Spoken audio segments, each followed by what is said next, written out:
සාරා සංඛ්‍ය කල්පලක්ෂයකින් පුරා දිනක සංසාරයේදී අනිත්‍ය, දුක්ඛ, අනාත්ම යන ත්‍රිලක්ෂණයන්ගේ හේතුඵලය දන්වා වදාරමින් ලෝවෙස්සන්ට දේශනා කිරීමට හේතුව උන්වහන්සේ සම්බුද්ධත්වයට පත්වීමෙන් පසු ප්‍රථම ධර්ම දේශනාව පස්වග තවුසන්ට වදාළසේක.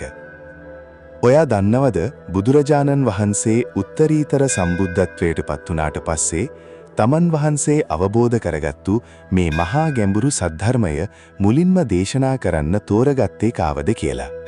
බරණැස ඉසිපතන මිගදායේ හිටපු පස්වග තවුසන්ව.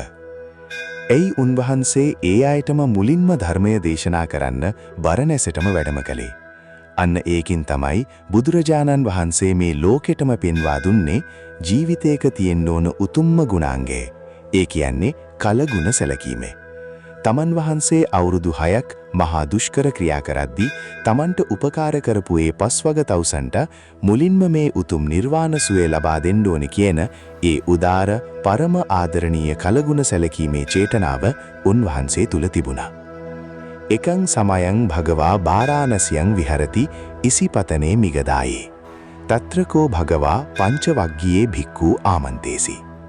හැබැයි බුදුරජාණන් වහන්සේ බරණැසට වඩිද්දී මේ පස්වග තවුසන් හිතුවේ සිද්ධාර්ථ ගෞතමයන් වීරිය අත්හැරලා කාමභෝගී ජීවිතයකට වැටුණා කියලා. ඒ නිසා ඔවුන් උන්වහන්සේව පිළිගන්න ලෑස්ති වුණේ නැහැ. අන්න ඒ වෙලාවේ තමන් වහන්සේ සැබෑවටම සර්වඥතා ඥානය ලබාගෙන සසර දුක කෙලවර කරලා උත්තරීතර බුද්ධත්වයට පත්වුණු බව ඒ අයට ඔප්පු කරලා පෙන්වන්න බුදුරජාණන් වහන්සේ මහා සිංහනාදයකින් මෙන්න මෙහෙම වදාලා. මහණෙනි, තථාගතයන් වහන්සේ කාමසුඛල්ලිකානු යෝගය හෝ අත්තකිලමතානු යෝගය යන අන්ත දෙකටම නොගොස් මධ්‍යම ප්‍රතිපදාවෙන් මැදමාවතෙන් උත්තරීතර සම්බුද්ධත්වය අවබෝධ කරගත්තා. මීට පෙර කිසිම දවසක මා මෙබඳු අමා මහ නිවනක් ගැන ඔයාලට ප්‍රකාශ කරලා තියෙනවද? මේ උතුම් සද්ධර්මය මම කිසිම කෙනෙකුගෙන් අහලා කවුරු හරි මට කියලා දීපු එකක් නෙවෙයි. කිසිදු ගුරුවරයෙකුගේ උපකාරයකින් තොරව මා විසින්ම මාගේම ස්වයම්භූ ඥාණයෙන් අවබෝධ කරගත්තු පරම සත්‍යයි කියලා උන්වහන්සේ වදාලා. අන්න ඒ වදන්වල තිබුණු ඒ අසිරිමත් තේජසට සහ ප්‍රඥාවට පස්වග තවුසන්ගේ හිස් ඉබේකම නැමුණා. උන්වහන්සේ බුදු වුණු බව ඒ අයට 100%ක්ම විශ්වාස වුණා. මස් ලේ ජීවිතය යාථාර්ථවාදීව නුවණින් දැකීම සඳහා ප්‍රඥාවන්තයින් උදෙසා ආර්ය අෂ්ටාංගික මාර්ගය නම් වූ අංග 8කින් යුතු උත්තරීතර න්‍යාය උන්වහන්සේ එදා දේශනා කළා. සුකෝ බුද්ධානම් උප්පාදෝ සුඛා සද්ධර්ම දේශනා සුඛා සංඝස්ස සාමග්ගී සමග්ගානං තපෝ සුකෝ.